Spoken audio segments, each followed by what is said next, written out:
माता सीता के जन्म को लेकर कई कहानियाँ प्रचलित है। कोई कुछ कहानी सुनाता है तो कोई कुछ कहानी कहता है। इसीलिए साफ साफ कहना मुश्किल है कि सीता की माता कौन थी। सीता के जन्म से जुड़ी हम ऐसे ही प्रचलित कहानी सुना रहे हैं। एक बार लंकापति रावण के तप से खुश होकर भगवान ब्रह्मा उसे वरदान मांगने को कहते हैं। रावण उनसे अमर होने का वरदान मांगता है। ब्रह्मा जी उससे अमर होने के अलावा कई दूसरा वरदान मांगने को कहते हैं। रावण वरदान में मांगता है कि मुझे सूर, असुर, पिशाच, नाग, किन्नर या अप्सरा कोई भी ना मार सके।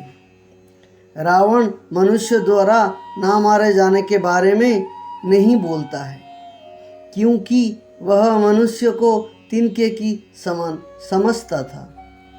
वरदान पाने के बाद रावण हर तरफ तबाही मचाना शुरू कर देता है। एक दिन वह दंडकारण्य नामक जगह पहुंचता है, जहां ऋषि मुनियों का निवास था। रावण को ऋषि मुनियों को मारना उचित नहीं लगा, लेकिन वो उन ऋषि मुनियों को रक्त को एक कमंडल में भरकर साथ ले जाता है। वह कमंडल गृत्समद ऋषि का था, जो पुत्री लालसा में माता लक्ष्मी से प्रार्थना करते थे कि वह उनके घर पुत्री के रूप में जन्म ले। इसके लिए गृत्समद ऋषि रोजाना पूजा पाठ के दौरान पवित्र मंत्र पढ़कर दूध की कुछ बूंदें करमंडल में डाला करते थे, जिसमें रावण रक्त भरकर अपने साथ ले गया था। रावण करमंडल को लंका ले गया और वह पहुंचकर कमंडल अपनी पत्नी मंदोदरी को देकर कहता है, यह विषैले रक्त से भरा है, इसे संभाल कर रखना और किसी को मत देना। कुछ दिन बाद विहार के लिए रावण किसी पर्वत चला जाता है। मंदोदरी को इस तरह रावण का जाना अच्छा नहीं लगता है। वो मृत्यु प्राप्त करने के लिए कमंडल में भरे विष पान कर लेती है। कमंडल के रक्त को पीने के कुछ समय बाद मंदोदरी गर्भवती हो जाती है। गर्भवती होने के बाद मंदोदरी घबरा जाती है कि महल में जो मौजूद अन्य लोग उसके बारे में क्या सोचेंगे। फिर मंदोदरी तीर्थ यात्रा का नाम लेकर कुरुक्षेत्र चली जाती है। वहाँ मंदोदरी एक बच्ची को जन्म देती है, लेकिन लोकलाज के चलते वो उसे एक सोने की खूबसूरत संदूक में रखकर जमीन में दफना देती है। कुछ दिनों बाद राजा जनक भी उसी कुरुक्षेत्र जाते हैं।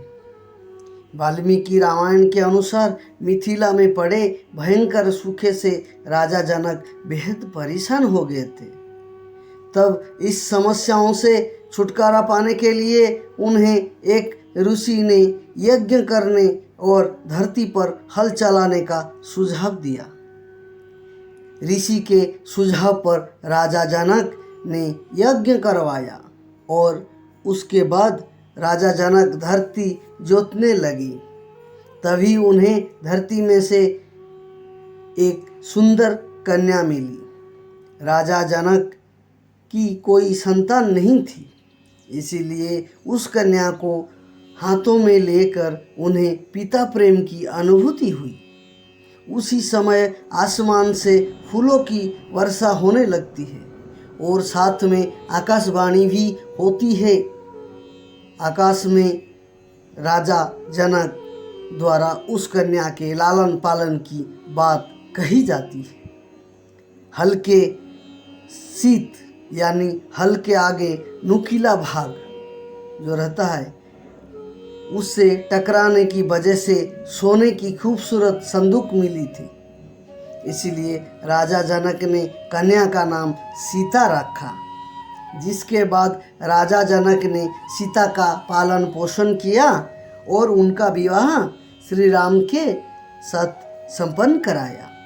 फिर वनवास के दौरान रावण ने सीता का अपहरण किया, जिसके कारण श्री राम ने रावण का वध किया और इस तरह से सीता रावण के वध का कारण बनी।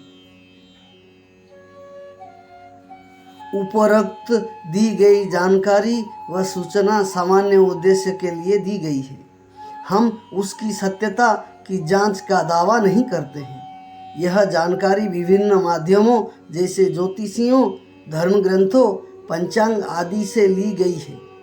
इसे उपयोग करने वाले की स्वयं की जिम्मेदारी होगी।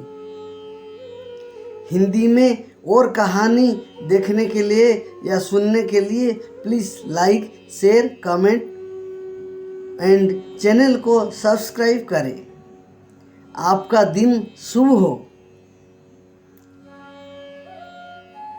Thanks for watching.